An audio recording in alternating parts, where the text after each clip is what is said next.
नमस्कार मित्रों, कालजयी कहानियों के चैनल में आपका स्वागत है।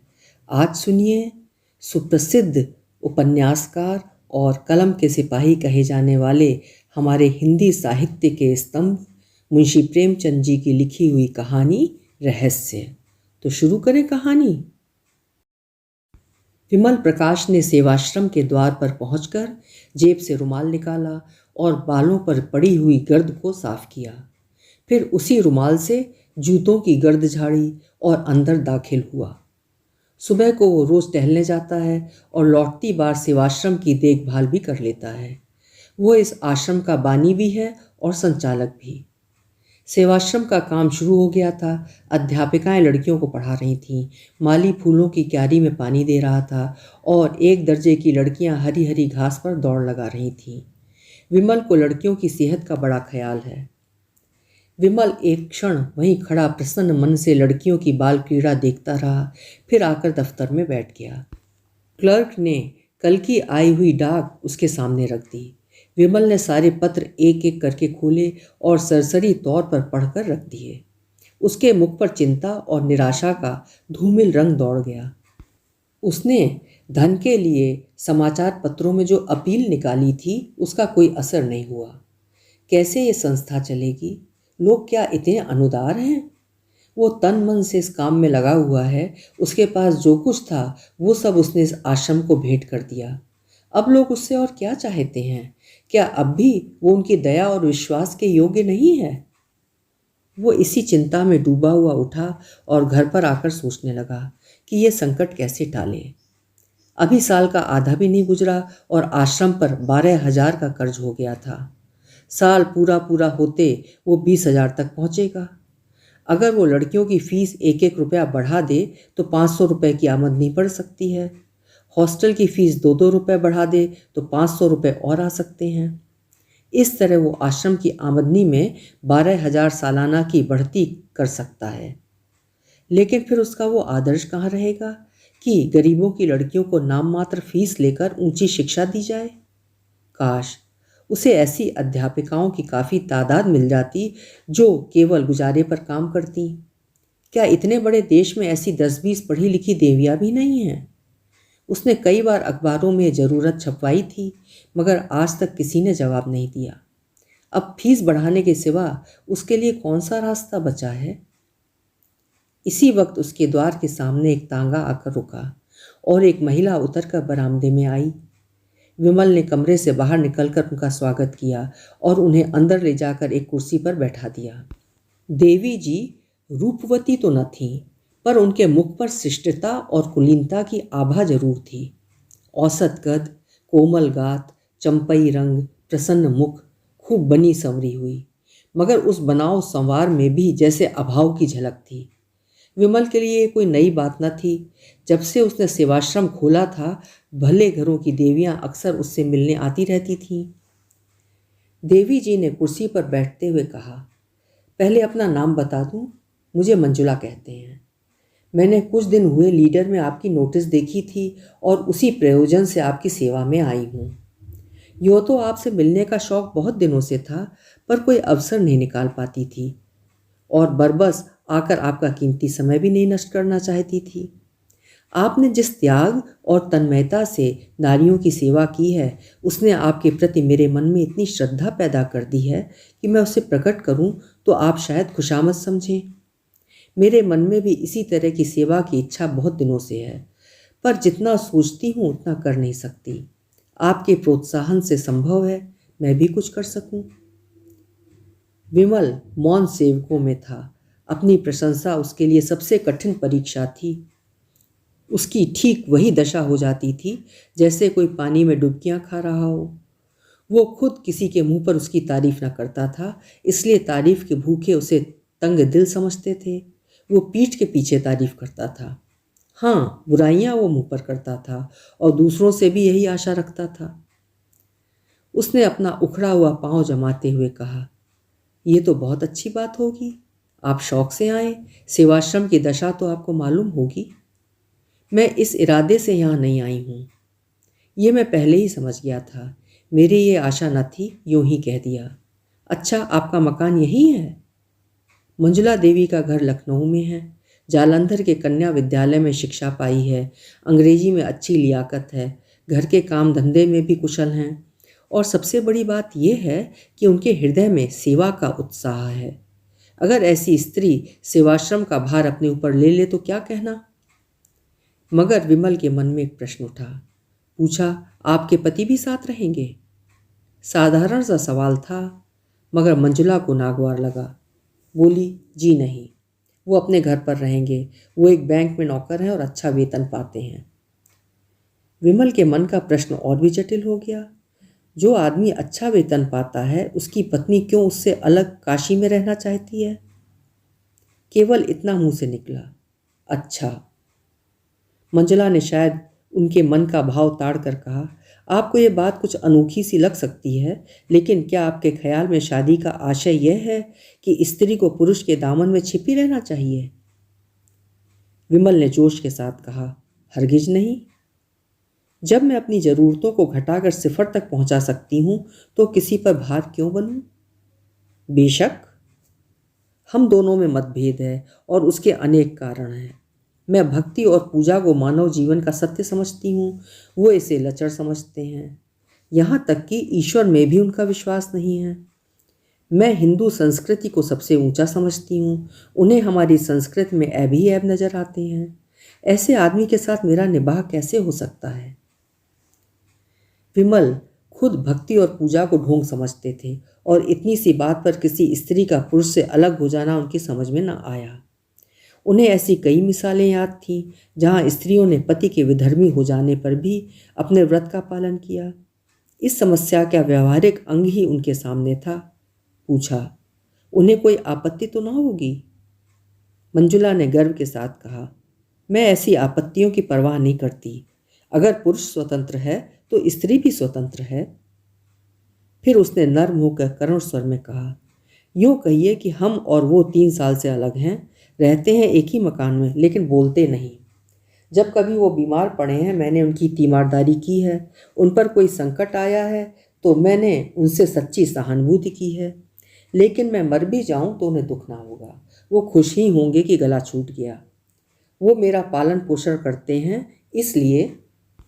कहते कहते उसका गला भर आया था। एक क्षण तक वो चुपचाप जमीन की ओर ताकती रही।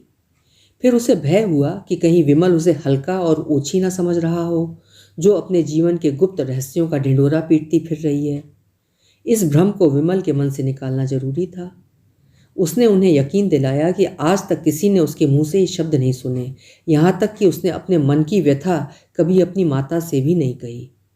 विमल वो पहले व्यक्ति हैं जिनसे उसने ये बातें कहने का साहस किया है, और इसका कारण यही है कि वो जानती है उनके दिल में दर्द है और एक स्त्री की व्यवस्था का अंदाज कर सकते हैं। विमल ने लजाते हुए कहा, यह आपकी कृपा है जो मेरे बारे में ऐसा ख्याल रखती हैं। और उनके मन में मंजुला के प्रति श्रद्धा उत्पन्न हुई। बहुत दिनों के बाद उसे एक देवी नजर आई जो सिद्धांत के लिए इतना साहस कर सकती है। वो खुद मन ही मन समाज से विद्रोह करता रहता था। सेवाश्रम भी उनके मानसिक विद्रोह का ही फल था। ऐसी स्त्री के हाथों में वो सेवाश्रम बड़ी खुशी से सौंप देगा। मंजुला इसके लिए तैयार होकर आई थी। मंजुला के जीवन में आत्मदान की मात्रा ही ज्यादा थी। देह को वो इस भावना की पूर्ति का साधन मात्र समझती थी।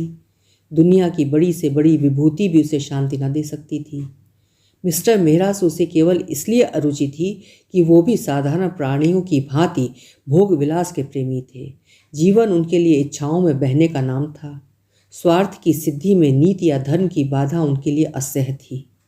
अगर उनमें कुछ उदारता होती और मंजुला से मतभेद होने पर भी वो उनकी भावनाओं का आदर करते और कम से कम मुख से ही उसमें सहयोग करते तो मंजुला का जीवन सुखी होता।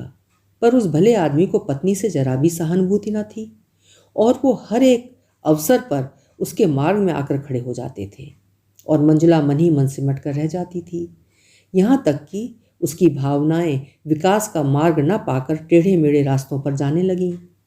अगर वो इस अभाव को कला का रूप दे सकती तो उसकी आत्मा को उसमें शांति मिलती। जीवन में जो कुछ न मिला उसे कला में पाकर वो प्रसन्न होती।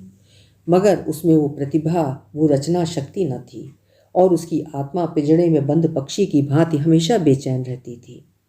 उसका अहम भाव इतना प्रच्छन्न हो गया था कि वो जीवन से विरक्त होकर बैठ सकती थी। वो अपने व्यक्तित्व को स्वतंत्र और पृथक रखना चाहती थी। उसे इसमें गर्व और उल्लास होता था कि वो भी कुछ है। वो केवल किसी वृक्ष पर फैलने वाली और उसके सहारे जीने वाली बेल नहीं है।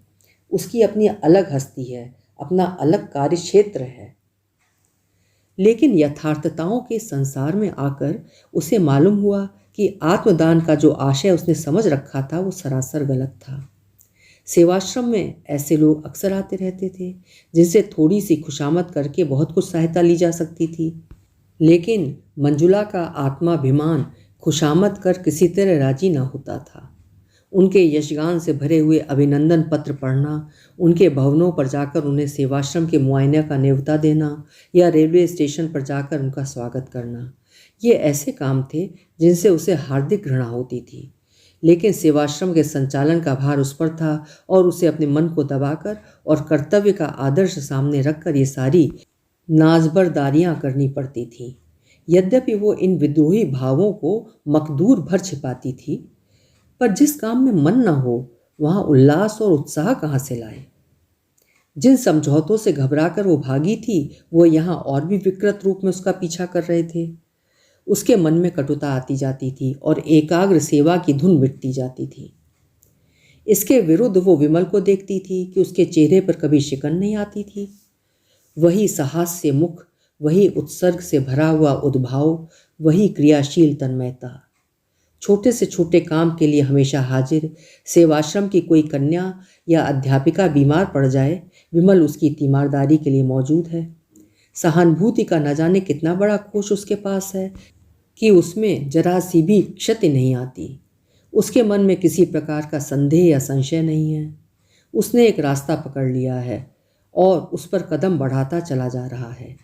उसे विश्वास है इसी रास्ते से वो अपने ध्येय पर पहुंचेगा। राह में जो यात्री मिल जाते हैं उन्हें अपना संगी बना लेता है। जो कलेवा लेकर चला है वो संगियों को बांटकर खाने में आनंद पाता है। उसे नित्य परेशानियां उठानी पड़ती हैं, खुशामदें करनी पड़ती हैं, अपमान सहने पड़ते हैं, अयोग्य व्यक्तियों के सामने सिर झुकाना पड़ता है, भीख मांगनी पड़ती है, मगर उससे कोई गम नहीं। वो कभी निराश नहीं होता, कभी बुरा नहीं मानता। उसके अंदर कोई ऐसी चीज़ है जो हजारों ठोकरें खाने पर भी ज्यों की त्यों उछलती और दौड़ती रहती है। अध्यापिकाएं अक्सर साधारण सी बातों पर शिकायतें करने लगती हैं, कभी कभी रूठ जाती हैं और सेवाश्रम से विदा हो जाना चाहती हैं। अगर धोबन ने कपड़े खराब धोए या कहारिन ने उनकी साड़ी में दाग डाल दिए या चौकीदार ने उनके कुत्ते को दुत्कार दिया या उनके कमरे में झाड़ू नहीं लगी या ग्वाले ने दूध में पानी मिला दिया, तो इसमें सेवाश्रम के अधिकारियों का क्या दोष। मगर इन्हीं बातों पर यहाँ रोना गाना मच जाता है।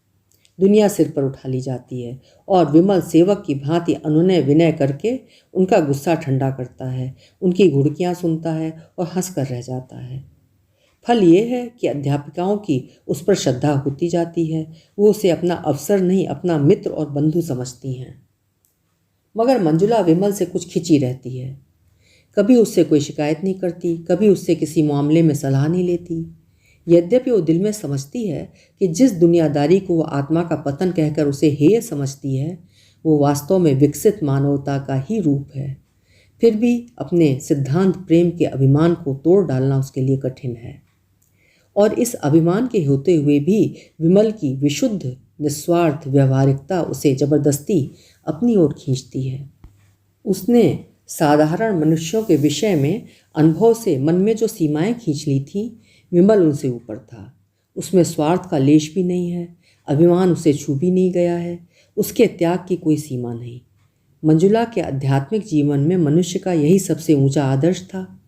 लेकिन विमल को उस आदर्श के समीप देखकर उसे एक प्रकार का हार का बोध होता था। आदर्श का महत्व इसी में है कि वो पहुँच के बाहर हो। अगर वो साध्य हो जाए तो आदर्श ही क्यों रहे। मनुष्य अपनी आदर्श भावना को और ऊंचा बनाकर इस विचार में संतोष पाना चाहती है कि विमल अभी उस आदर्श से बहुत दूर है। लेकिन विमल जैसे जबरन उनका श्रद्धा पात्र बनता जाता है। वो अपने को प्रवाह में बहने से रोकने के लिए लकड़ी का सहारा लेती है, पर उसके पैरों के साथ वो लकड़ी भी उखड़ जाती है और वो फिर किसी दूसरे रोक की तलाश करने लगती है और अंत में उसे ये सहारा मिल जाता है। उसने अपनी तीव्र दृष्टि में देख लिया है कि विमल उसकी कारगुजारियों से संतुष्ट नहीं है। फिर वो उससे शिकायत क्यों नहीं करता, उससे जवाब क्यों नहीं मांगता? उसी तीव्र दृष्टि से उसने ये भी ताड़ लिया है कि विमल उसके रूप रंग से अप्रभावित नहीं है। फिर ये शीतलता और उदासीनता क्यों? क्या इससे ये सिद्ध नहीं होता कि ये कपटी या कायर है? औरों से वो कितना खुलकर मिलता है, कितनी हमदर्दी से पेश आता है, तो मंजुला से वो क्यों दूर दूर रहता है? क्यों उससे ऊपरी मन से बातें करता है? वो पहले दिन का निष्कपट व्यवहार कहाँ गया? क्या वो ये दिखाना चाहता है कि मंजुला की उसे बिल्कुल परवाह नहीं है, या उससे केवल इसलिए नाराज है कि धनियों की चौखट पर सिर नहीं झुकाती?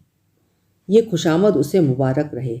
मंजुला सेवा करेगी, पर अपने आत्माभिमान को अछूता रखकर।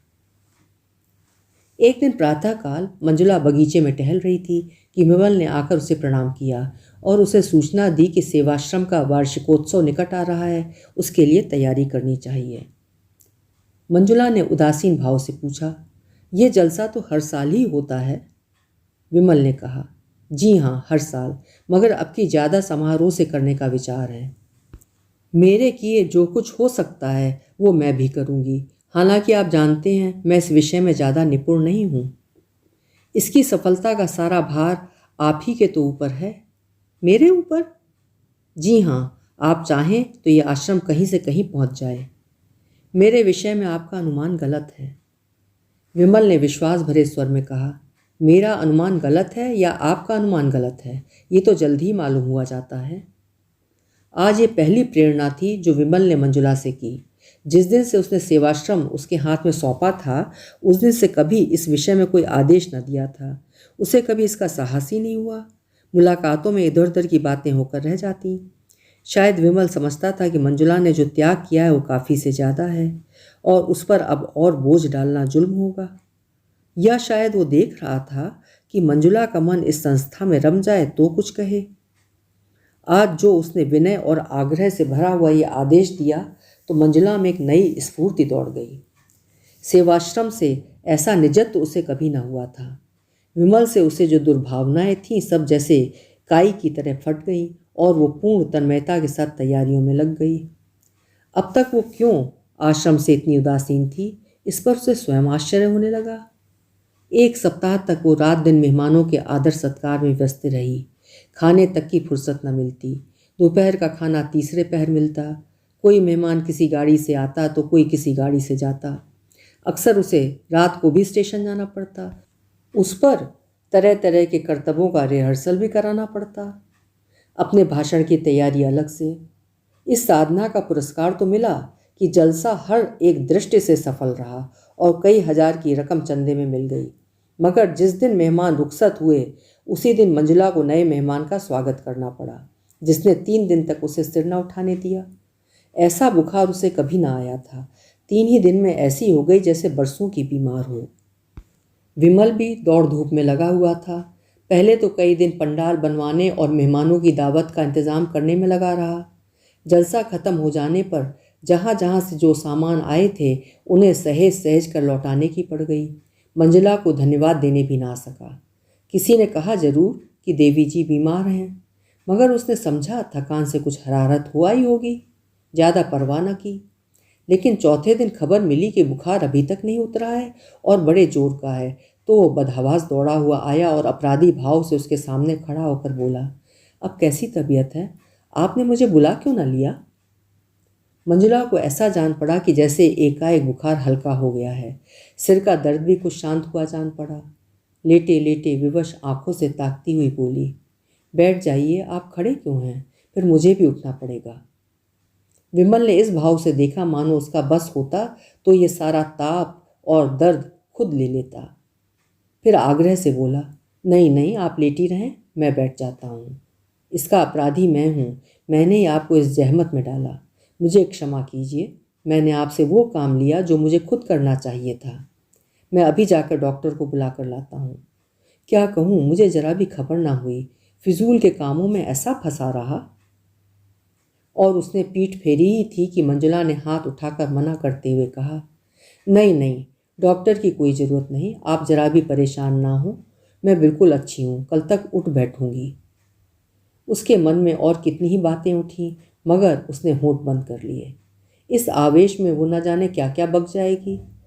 अभी तक विमल ने शायद उसे देवी समझकर उसके सामने सिर झुकाया है, उससे दूर अवश्य रहा है, मगर इसलिए नहीं कि वो समीप आना नहीं चाहता, बल्कि इसलिए कि अपनी सरलता में, अपनी साधना में उसके समीप आने में झिझकता है कि कहीं देवी को नागवार ना गुजरे।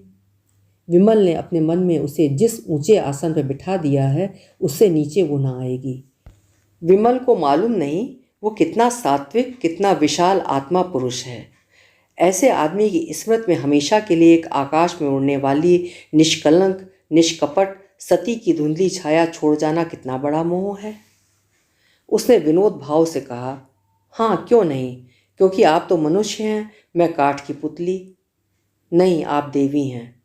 नहीं नहीं, मैं एक नादान औरत।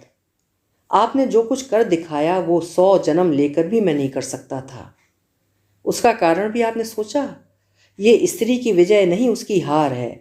अगर इन दोषों के साथ मैं स्त्री ना होकर पुरुष होती तो शायद इसकी चौथाई सफलता भी ना मिलती। ये मेरी जीत नहीं है, मेरे नारीत्व की जीत है। रूप तो असार वस्तु है जिसकी कोई हकीकत नहीं, वो धोखा है, फरेब है, दुर्बलताओं के छिपाने का पर्दा मात्र। विमल ने आवेश में कहा, ये आप क्या कहती हैं मंजुला देवी? रूप संसार का सबसे बड़ा सत्य है। रूप को भयंकर समझकर हमारे महात्माओं और पंडितों ने दुनिया के साथ घोर अन्याय किया है। मंजुला की सुंदर छवि गर्व के प्रकाश से चमक उठी। रूप को असत्य समझने के प्रयास में सदैव असफल रही थी और अपनी निष्ठा और भक्ति से मानो अपने रूप का प्रायश्चित कर रही थी। उसी रूप के समर्थन ने एक क्षण के लिए उसे मुग्ध कर दिया। मगर वो संभल कर बोली, आप धोखे में हैं विमल बाबू, मुझे क्षमा कीजिएगा, मगर ये रूप की उपासना आप में कोई नई बात नहीं है। मर्दों ने हमेशा रूप की उपासना की है। थोड़े पंडितों या महात्माओं ने चाहे रूप की निंदा की हो, पर मर्दों ने प्रायः रूपासक्ति का ही प्रमाण दिया है। यहाँ तक कि रूप के लिए धर्म की परवाह नहीं की, और उन पंडितों और महात्माओं ने भी जबान या कलम से चाहे रूप के विरुद्ध विष उगला हो, लेकिन अंतःकरण में वे भी उसकी पूजा करते हैं। जब कभी रूप ने उनकी परीक्षा की है, उनकी तपस्या पर विजय पाई है। फिर भी जो असत्य है वो असत्य ही रहेगा। रूप का आकर्षण केवल बाहरी आंखों के लिए है। ज्ञानियों की निगाह में उसका कोई मूल्य नहीं। कम से कम आपके मुख से मैं रूप का बखान नहीं सुनना चाहती, क्योंकि मैं आपको देवतुल्य समझती हूँ और दिल से आप पर श्रद्धा रखती हूँ। विमल विक्षिप्त सा जमीन की तरफ ताकता रहा और बराबर ताकता ही चला गया, जैसे वो मूर्छावस्था में हो। फिर चौंक कर उठा और अपराधियों की भांति सिर झुकाए संदिग्ध भाव से कदम उठाता हुआ कमरे से निकल गया। और मंजुला निश्चिंत बैठी रही। उस दिन से एकाएक विमल का सारा उत्साह और कर्मण्यता जैसे ठंडी पड़ गई, जैसे उसमें अब अपना मुंह दिखलाने की हिम्मत नहीं है। मानो इस रहस्य का पर्दा खुल गया है और चारों तरफ उसकी हंसी उड़ रही है। वो अब सेवाश्रम में बहुत कम आता है, और आता भी है तो अध्यापिकाओं से कुछ बातचीत नहीं करता, सबसे जैसे मुंह चुराता फिरता है। मंजुला को मिलने का कोई अवसर नहीं देता, और जब मंजुला हार कर उसके घर जाती है तो कहला देता है घर में नहीं है, हालांकि वो घर में छिपा बैठा रहता है। और मंजुला उसके मनोरहस्य को समझने में असमर्थ है। विमल ने अपनी साधना और सद्भावना से उसे अपनी ओर आकर्षित कर लिया है, इसमें संदेह नहीं। वो एक नारी की गहरी अंतर्दृष्टि से देख रही है कि विमल भी उसका उपासक बन बैठा है, और जरा भी प्रोत्साहन पाने पर अपने को उसके चरणों पर डाल देगा। उसने बरसों से जो जिंदगी बसर की है उसमें प्रेम नहीं है। सेवा और कर्तव्य का दामन पकड़कर भी उसे अपनी अपूर्णता का ज्ञान होता रहता है। जिस पुरुष में उसका प्रेम नहीं है, न विश्वास है, उसके प्रति वो किसी तरह का नैतिक या धार्मिक बंधन नहीं स्वीकार करती। वो अपने को स्वच्छंद समझती है। चाहे समाज उसकी स्वच्छंदता न माने, पर उसकी आत्मा इस विषय में अपने को आज़ाद समझती है। मगर विमल की नज़रों में आदर और भक्ति पाने का मोह उसमें इतना प्रबल है कि वो उस स्वच्छंदता की भावना को सिर नहीं उठाने देती। वो विमल से संसर्ग की घनिष्ठता तो चाहती है, पर अपने आत्माभिमान की रक्षा करते हुए। इसके साथ ही विमल के पवित्र और निर्मल जीवन में वो दाग नहीं लगाना चाहती। उसने सोचा था विमल को दवा का हल्का सा घूंट पिलाकर वो स्वस्थ कर देगी। वो स्वस्थ होकर उसके मनोद्यान में आएगा, फूलों को देखकर प्रसन्न होगा, हरी हरी धूप पर लेटेगा, पक्षियों का गाना सुनेगा। उससे वो इतना ही संसर्ग चाहती थी। दीपक के प्रकाश का आनंद तो दीपक से दूर रहकर ही लिया जा सकता है। उसे स्पर्श करके तो वो अपने को जला सकता है, मगर अब उसे मालूम हुआ कि दवा की वो घूंट बाधा को हरने के बदले एक दूसरा रोग पैदा कर गई। विमल में निर्लेप होकर रहने की शक्ति न थी। वो जिस चीज़ की ओर झुकता था तन मन से उसी का हो जाता था, और जब खिंचता था तो मानो नाता ही तोड़ लेता था। उसके इस नए व्यवहार को मंजुला अपना अपमान समझती है और मन यहाँ से उचाट हो जाता है। आखिर एक दिन उसने विमल को पकड़ ही लिया था। मंजुला जानती थी विमल रोज दरिया किनारे सैर करने जाता है। एक दिन उसने वहीं जा घेरा और अपना इस्तीफा उसके हाथ में रख दिया। विमल के गले में जैसे फांसी पड़ गई। जमीन की ओर ताकता हुआ बोला, ऐसा क्यों? इसलिए कि मैं अपने को इस काम के योग्य नहीं पाती। संस्था तो खूब चल रही है, फिर भी मैं यहाँ नहीं रहना चाहती। मुझसे कोई अपराध हुआ है? आप अपने दिल से पूछिए। विमल ने इस वाक्य का वो आशय समझ लिया जो मंजुला की कल्पना से भी कोसों दूर था। उसके मुख का रंग उड़ गया, जैसे रक्त की गति बंद हो गई हो। इसका उसके पास कोई जवाब न था। ऐसा फैसला था जिसकी कहीं अपील न थी। आहत स्वर में बोला, जैसी आपकी इच्छा, मुझ पर दया कीजिए। मंजुला ने आर्द्र होकर कहा, तो मैं चली जाऊं? जैसे ही आपकी इच्छा। और वो जैसे गले का फंदा छुड़ाकर भाग खड़ा हुआ। मंजुला करुण नेत्रों से उसे देखती रही, मानो सामने कोई नौका डूबी जा रही हो। चाबुक खाकर विमल फिर सेवाश्रम की गाड़ी में चुत गया। कह दिया गया मंजुला देवी के पति बीमार थे, चली गई। कामकाजी आदमी प्रेम का रोग नहीं पालता। उसे कविता करने और प्रेम पत्र लिखने और ठंडी आहें भरने की कहाँ फुर्सत। उसके सामने तो कर्तव्य है, प्रगति की इच्छा है, आदर्श है। विमल भी काम धंधे में लग गया। हाँ, कभी कभी एकांत में मंजुला की याद आ जाती थी और लज्जा से उसका मस्तक आप ही आप झुक जाता था। उसे हमेशा के लिए सबक मिल गया था। ऐसी सती साध्वी के प्रति उसने कितनी बेहूदगी की। 3 साल गुजर गए थे। गर्मियों के दिन थे। विमल अब की मसूरी की सैर करने गया हुआ था और एक होटल में ठहरा था। एक दिन बैंड स्टैंड के समीप खड़ा बैंड सुन रहा था कि बगल की एक बेंच पर मंजुला बैठी नजर आई, आभूषणों और रंगों से जगमगाती हुई। उसके पास ही एक युवक कोट पैंट पहने बैठा हुआ था। दोनों मुस्कुरा मुस्कुरा कर बातें कर रहे थे। दोनों के चेहरे खिले, दोनों प्रेम के नशे में मस्त। विमल के मन में सवाल उठा, यह युवक कौन है? मंजुला का पति नहीं हो सकता।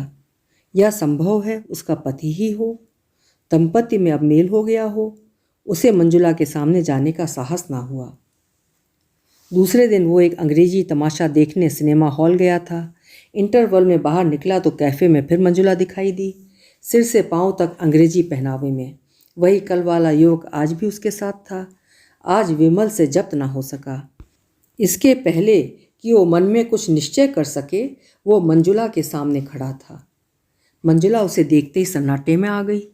मुंह पर हवाइयाँ उड़ने लगीं, मगर एक ही क्षण में उसने अपने आप को संभाल लिया और मुस्कुरा कर बोली, हल्लो विमल बाबू, आप यहाँ कैसे? और उसने उस नवयुवक से विमल का परिचय कराया। आप महात्मा पुरुष हैं, काशी के सेवाश्रम के संचालक, और ये हैं मेरे मित्र मिस्टर खन्ना, जो अभी हाल में इंग्लैंड से ICS होकर आए हैं। दोनों आदमियों ने हाथ मिलाए। मंजुला ने पूछा, सेवाश्रम तो खूब चल रहा है, मैंने उसकी वार्षिक रिपोर्ट पत्रों में पढ़ी थी। आप यहाँ कहाँ ठहरे हुए हैं? विमल ने अपने होटल का नाम बतलाया। खेल फिर शुरू हो गया। खन्ना ने कहा, खेल शुरू हो गया, चलो अंदर चलें। मंजुला ने कहा, तुम जाकर देखो, मैं जरा मिस्टर विमल से बातें करूँगी। खन्ना ने विमल को जलती हुई आंखों से देखा और अकड़ता हुआ अंदर चला गया। मंजुला और विमल बाहर आकर हरी हरी घास पर बैठ गए। विमल का हृदय गर्व से फूला हुआ था। आशामय उल्लास की चांदनी सी हृदय पर छिटकी हुई थी। मंजुला ने गंभीर स्वर में पूछा। आपको मेरी याद काहे को आई होगी? कई बार इच्छा हुई कि आपको पत्र लिखूं, लेकिन संकोच के मारे न लिख सकी। आप मज़े में तो थे। विमल को उसका ये उलाहना बुरा लगा। कहाँ अभी हास्य विनोद में मगन थी, कहाँ उसे देखते ही गंभीरता की पुतली बन गई। रूखे स्वर में बोला, हाँ बहुत अच्छी तरह था, आप तो आराम से थीं। मंजुला आर्द्र कंठ से बोली, मेरे भाग्य में तो आराम लिखा ही नहीं है मिस्टर विमल। पिछले साल पति का देहांत हो गया। उन्होंने जितनी जायदाद छोड़ी उससे ज़्यादा कर्ज छोड़ा। इन्हीं उलझनों में पड़ी रही। स्वास्थ्य भी बिगड़ गया। डॉक्टरों ने पहाड़ पर रहने की सलाह दी, तब से यहीं पर पड़ी हुई हूँ। आपने मुझे खत तक नहीं लिखा। आपके सिर यूं ही क्या कम बोझ है कि मैं अपनी चिंताओं का भार भी रख देती। फिर भी एक मित्र के नाते तो मुझे खबर कर ही देनी थी। मंजुला ने स्वर में श्रद्धा भरकर कहा, आपका काम इन झगड़ों में पड़ना नहीं है विमल बाबू। आपको ईश्वर ने सेवा और त्याग के लिए रचा है, वही आपका क्षेत्र है। मैं जानती हूँ आपकी मुझ पर दया दृष्टि है। मैं कह नहीं सकती मेरी नज़रों में उसका कितना मूल्य है।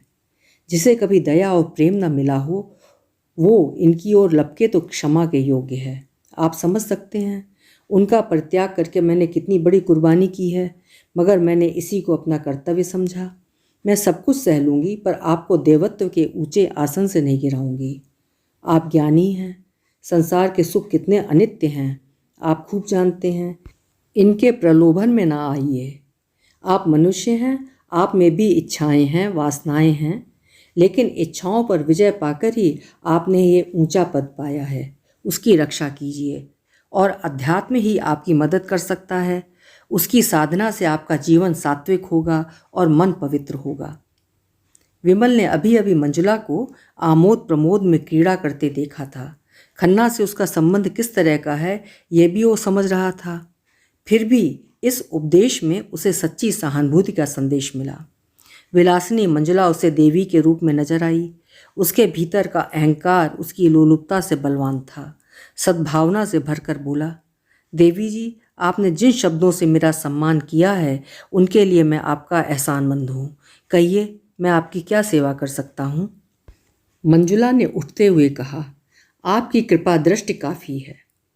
उसी वक्त खन्ना सिनेमा हॉल से बाहर आता दिखाई दिया।